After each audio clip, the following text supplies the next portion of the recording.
Ladies and gentlemen, boys and girls, live from New York, welcome to Brett's Guest, starring the 2829 Brilliance Band.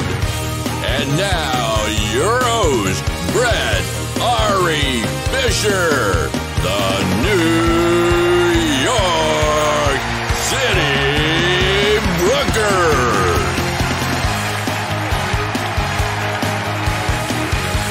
Ladies and gentlemen, welcome to another thrilling episode of Brett's Guests. We are excited to have you joining us today. Remember, if you have any interest in being on the show, contact me at brett@thenewyorkcitybroker.com. Today's special guest is an incredible attorney specializing in trusts and wills who focuses in New York along with 26 other states. She works at Geerdes Associates. Friends, please give it up for the great Lin Wang. Lin, thank you for being on the show today. How are you feeling? I'm feeling very well. Thank you very much, Brett, for having me here, and nice to meet you, all of the guys in front of the computers. Well, we appreciate you taking the time. We know you're pretty busy. So let's get right into it. You focus on a lot of different aspects of law. How is the best way to avoid probate? The best way to avoid probate is to have a trust. Before talking about the way to avoid probate, we have to know, why do we have to go through the probate? We have to go through the probate because if we don't have a trust, if we pass away, the government have to try to find out who will get what. And in this progress, they will try to find whether the deceased person has the surviving spouse or the children, and whether they have the surviving parents, like brothers, nieces, nephews, and cousins, like level by level. So it can be a lot of finding work, and they do charge for that. They usually charge 5 to 15% of the net worth of the estates to go through the probate, and it also is very time-wasting. Sometimes it takes 3 to 5 years to finish the whole process. In New York, and in some other states, perhaps it's better, like 1 to 2 years, but still a lot of time. And then we will disclose our privacy to find the people. So it is a lot of work. But if we have a trust, it is a way allowed by the government for us to decide how to distribute our assets by ourselves in the trust. So we can make such arrangement in advance instead of relying on the government to find such people after our passing away. So if we have such arrangement, the government will respect it, and it will save on the time and energy of both us and the government. So I would suggest us to have a trust instead of trusting the work in the hands of the government. Thank you. Well, that's great. And how do you protect beneficiaries against their creditors or ex-spouses? Yeah, that is really a very good question, because as a person, like in the world, we try very hard to make money, and we also want to try very hard to protect whatever we have earned for our family, for our loved ones, and for the next generation. We don't want to lose our money to our creditors, or even worse, to the creditors of our children after our passing away. So we want to have the trust, and the trust is really a very strong tool for us, not only for the inheritance of the assets, but also for the protection of the assets. In the trust, I can set up different rules.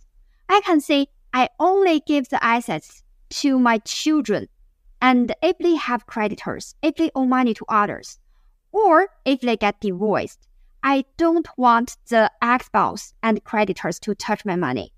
And I also can have irrevocable trust to say I will lock my assets in the trust to be protected.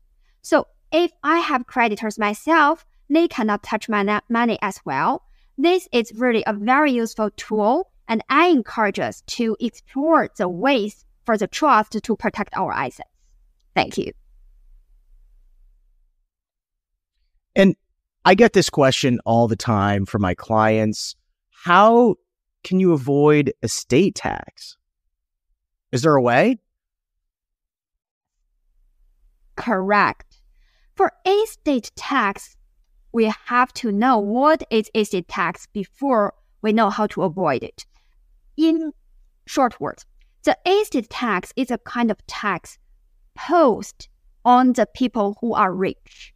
Right now, the estate tax threshold is very high, like it is really very prehistoric. Right now, the estate tax starts from $12.92 million. It means if we don't have so much, we don't have to worry about estate tax at all. And if we have anything above the threshold, which is $12.92 million, whatever beyond that will be subject to 40% of the estate tax. For example, if I have $13.92 million, I have $1 million beyond the threshold of the estate tax, and among that, 40%, which will be $400K, will be charged by the government as estate tax. If I don't want to have the estate tax, I can have irrevocable trust. In the irrevocable trust, I have to give up the right to use the money and to manage the money in the future. It means once I put the assets in the trust, I can appoint other people to use or manage my money. For example, my children, if they are adults. Or if they are not adults, perhaps my siblings, my parents, my friends who I can trust, they will manage the assets and I will quit the job. Even though I give up the right to use and manage the assets, but I can help myself on the estate tax because I give up. That is not regarded as my assets when I pass away. In this way, the government will not put the estate tax on such assets. So I can avoid that. Yes, it is at a cost, but the cost is worth it in a lot of situations. So my suggestion is if you are a rich person and you will be subject to the estate tax, perhaps the best way is to refer to an attorney. The lawyers will analyze our situation and they will tell you their opinion, like whether you should have such a trust so you can save on the estate tax, but at the cost that you will give up the right to control your assets. And also, I will remind us, if your assets are not worth $12.92 million, but they are more than $5 million, we need to be careful as well. Because according to the current tax law, by January 1st, 2026, the estate tax threshold is still very high, like $12.92 million. But after that, after January 1st, 2026, the estate tax threshold will be downgraded to $5 million per person. So more people need to pay more estate tax if we don't do anything. So for middle classes, we have to be careful of the issue here. Thank you. I mean, that's really interesting information. I think a lot of people can learn from that, and even speaking to you more on the phone. We have your information listed here if you would like to contact Lin. And so, Lin, I mean, do you have any crazy or entertaining stories that occurred in your career where you think your expertise made the situation significantly better? Yes, I do have a lot of usually crazy stories in my area as a lawyer in estate planning. Like one of the stories I want to share is one guy passed away. And the guy has a girlfriend and a daughter from a prior relationship. And the guy had two trusts when he was alive. One for the benefits of the daughter and one for the benefits of the girlfriend. Unfortunately, in both trusts, he said the same thing. My house A, located at so-and-so, will belong to my beloved daughter and my beloved girlfriend in the trust. So it means he only has one house. But right now, the house belongs to two owners, the daughter and the girlfriend. So they really argued with each other a lot about who should really owns the real property after the passing away of the guy. We went to the county clerk's office because the deed was recorded under a name have to like either the trust of the daughter or the trust for the girlfriend. And we found out the house is recorded under the trust for the benefit of the daughter instead of the girlfriend. So finally, the house belongs to the daughter. This story is really very important for us because it teaches a very important lesson. Some people will think, okay, if I have a trust, I put my ideas down in black and white about how to distribute my assets after my passing away. I can have the peace of mind and I don't need to do anything further. That is totally wrong, and it can subject the family, the assets, to a big trouble. There are always 2 steps to finish the whole trust process. First is to put down our ideas in black and white in the trusts to see how we want our assets to be distributed after our passing away. And second, we must record such documents with the financial institutions managing the assets. For example, if it's a house, we have to go to the county clerk's office, the office recording the deeds to say, okay, I want my house to be recorded under the name of the trust. If I pass away, I want the trust beneficiaries to get the house. And if it is life insurance policies, if it is bank accounts, if it is stock accounts, I need to go to the corresponding life insurance companies, banks, stock, brokerage companies to make such record so they know how to distribute my assets after my passing away. If the recording is not finished, the process is not done, and the trust will not control. So in this case, because the gentleman recorded the house under the name of the trust for the benefit of the daughter instead of the girlfriend, so the daughter wins finally. So that's my suggestion. Always remember to record our assets under the name of the trust, and please remember to change it if you want to in the future. Just don't leave confusion after our passing away. Thank you. I think that really shows, Lin, how important it is to have an attorney who's very knowledgeable about trusts and wills, because you have the wrong person and it could really, cost you a lot of money, create a lot more legal issues for you. So I appreciate you sharing that story.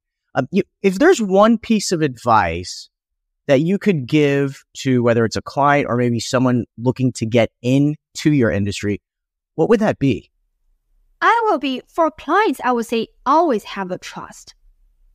The last thing we want to experience after our passing away is to subject our loved ones to the long and very messy and the uncontrollable probate process. And for any person who wants to be in this industry, I will assume that will be an attorney, a paralegal, or something like that in the area of law or estate planning law. I will say it is a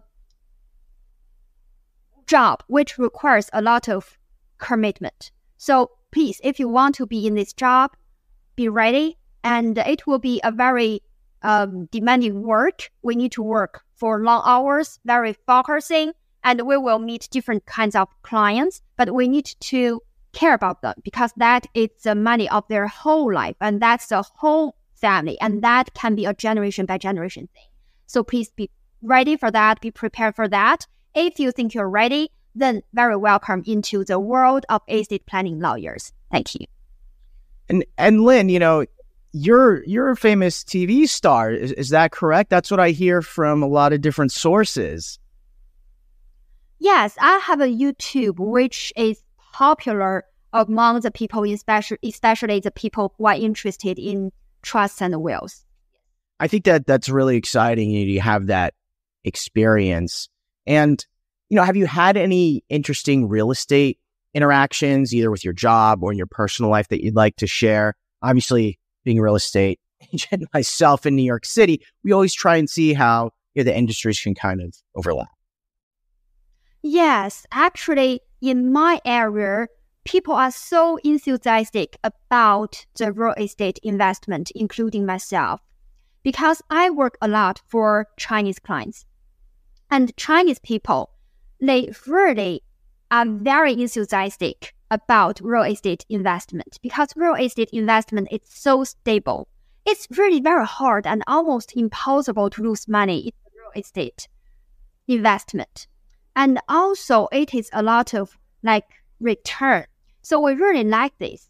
So but we always think where should we invest, because there are different states and the different states have different characteristics. So we are interested why should we invest in New York real estate, and how should we invest in the New York real estate area? So if you have any suggestion, would you please share it with us, please? Right? Thank you. Well, thank you for this. This has been a great show, and we really appreciate you, Lin, for being on here. Unfortunately, that is all the time we have for today's edition of Brett's Guest. I hope you had as much fun as I had. Lin, thank you so much. I really enjoyed getting to chat with you. And thank you, friends. If you have any questions for Lin, please reach her at Lin Wang at gklawgroup.com. And if you need any real estate help or you'd like to be on Brett's Guests, please feel free to reach me at brett@thenewyorkcitybroker.com. Also, don't forget to like, share, and subscribe to both Lin and myself so that you, your friends, and your family members can get all the best relevant content. I'm Brett R.E. Fischer, the New York City Broker. Have a great day.